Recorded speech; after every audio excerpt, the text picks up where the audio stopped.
Hello everyone, welcome back to our DVC Cooking Show. My name is Ben Mehlan. I am here at Old Key West in a one-bedroom villa, and this week I'm going to be making a little holiday take on a pork tenderloin. Before we get to it, I want to be sure I thank our sponsors at the World of DVC for sponsoring these videos that we've been doing. We've been having such a great time. That is dvcresalemarket.com if you're looking to buy some DVC points or sell your contract. dvcrentalstore.com if you're looking to rent some points, try before you buy, or rent your points out for cash. And then, of course, monerafinancial.com, who will make it incredibly easy to finance that DVC contract. So, pork tenderloin. Is it a turkey alternative? Turkey addition? We're going to find out. I think it can go a lot of different ways. We've got some holiday flavors we're going to kick in. We've got a certain way we're going to do it. I'm really excited. Let's get going. Okay, so pork tenderloin. 3 main things to know. You want to cook it evenly, trim the fat, season it well. Those are the basics. Very first thing, preheat that oven to 375 degrees. And then we want to talk about this silver skin thing. This is a tougher fat that is not going to help you out.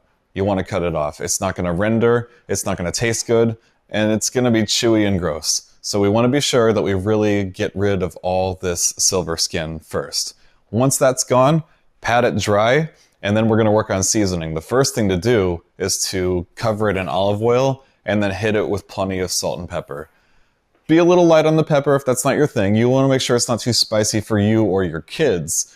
But the thing about a lean meat is anytime you have lean meat, no matter what it is, if it's leaner, there's going to be less flavor. So you've really got to pack that flavor into it. Once that's done, let it do its thing. The main thing is that it comes as close to room temperature as possible so that it does cook evenly. And while it's doing that, you can make your basting sauce. So for this, to get those holiday flavors in there, we've got orange juice, apple cider vinegar this time, cranberry sauce, and an orange marmalade. Mix all of those together, make sure all it's mixed. There's 2 things that are jellied, so it's going to take a bit. There's going to be some jelly left over, and that's okay. Just make sure there's no huge clumps. Slice your oranges after that's done because we're getting ready to put this thing together. You've got a roasting pan underneath your oven. That's going to do just fine.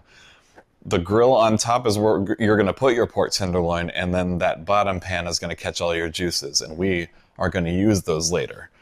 Okay, so put your pork tenderloins on that roasting pan. The thing about pork tenderloin, again, cooking evenly, is that it's always got that one thin end to it. So you want to fold that underneath. If you've taken the time to buy cooking twine, awesome, you can tie it together. If not, just tuck it underneath and you're okay. When I bought this thing, I thought it was just this perfectly round 2.5 pound piece of pork tenderloin, and then we cut it open and find out it's 2 smaller ones with thin ends, and I got to pivot again. And that's okay. I've done the work, right? So you've got them on there, you've got it tucked underneath. Now's when you can garnish with your orange slices, with your cranberries, with your rosemary. You don't got to do anything to those cranberries at all because they are going to get roasted and they are going to taste really good. Put it in the oven. Before you put it in the oven, make sure you baste it the first time with a bit of that basting liquid you've just made. Then put it in, and you're gonna do this 3 more times. So after 20 minutes, pull it out, turn it once, baste it. Another 20 minutes, pull it out, turn them again, and baste it again. For these last 20 minutes, that's gonna be up to you. Just know that 20 more minutes is gonna be fine. It's gonna be well cooked and it's gonna taste good. But if you like it a little on the rarer side, the pinker side, then maybe go 10 minutes, maybe another 5, and check it for that final 5 minutes. Here's the thing to know. You're in a DVC villa, so you're on vacation, so you don't have that meat thermometer. So use your hand. Underneath your thumb here, that's raw meat. That's what raw meat feels like. Now, every meat is different, but here's what you can know for sure. With your finger and your thumb together like this would be what rare beef would feel like. That's going to be okay for your pork. But again, just if you want to be safe for you and your kids, do that full 20 minutes and you're going to be okay. Pull it out at that point, and you're going to pull the top part of your roasting pan off and put it on your countertop. And then you're going to tent. We had this big rectangular thing that Disney had already had in their oven. If you bring aluminum foil, that's fine too. Tent it with that, leave it for 10 minutes, and then you can take those cooking juices and put them back on the stovetop with that final 1/4 of a cup of orange juice. Let them cook for a little bit. While it's that 10 minutes, you're okay. And then you can start to get this thing on a plate and get it looking pretty. Slice it diagonally right in the middle. You're gonna be sure that everything is cooked by slicing through the middle. You can be happy with what you've got, and then just keep making those slices. Put them on your plate, arrange them however you want to. You see that we've got more orange slices, more cranberries. We just took the rosemary right out and we plated it. And then that final time, spooning that final bit of cooking juices over the top, that's what really puts this dish over the top and completes it and makes it juicy and tender and wonderful.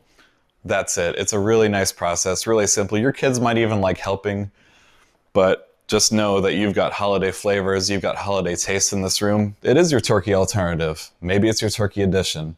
I hope that you really enjoy this recipe, and we're gonna find out what everyone else thinks of this recipe. So let's go to them. Hey everybody, good to see you. I had the luck once again to get to do some of these cooking shows with Ben. So one of the things really quick that I like about doing these is getting to watch Ben innovate, because we are doing this with what is available in the DVC Villa. That's, the whole point of it. And you can bring measuring cups, you can bring a meat thermometer, like you can bring small things that would make this easier, but Ben is very dedicated to making sure it's, okay, this is what's available. I saw that happen today with being able to sear the meat like you wanted to. Couldn't happen. He had a searing pan. Is it a searing pan? Roasting pan. Thank you. A roasting pan, and so he had to improvise. And he, instead of searing it like he would and then leaving it in and rotating it, I guess once, maybe twice, he did it 3 times, in order to cook it all the way through, in order to get the right tenderness for the tenderloin. And I think that part is really interesting to me, of the unique part about cooking in a DVC Villa. But as far as the actual taste goes, very impressed. What I like most is that sauce that got dribbled onto it.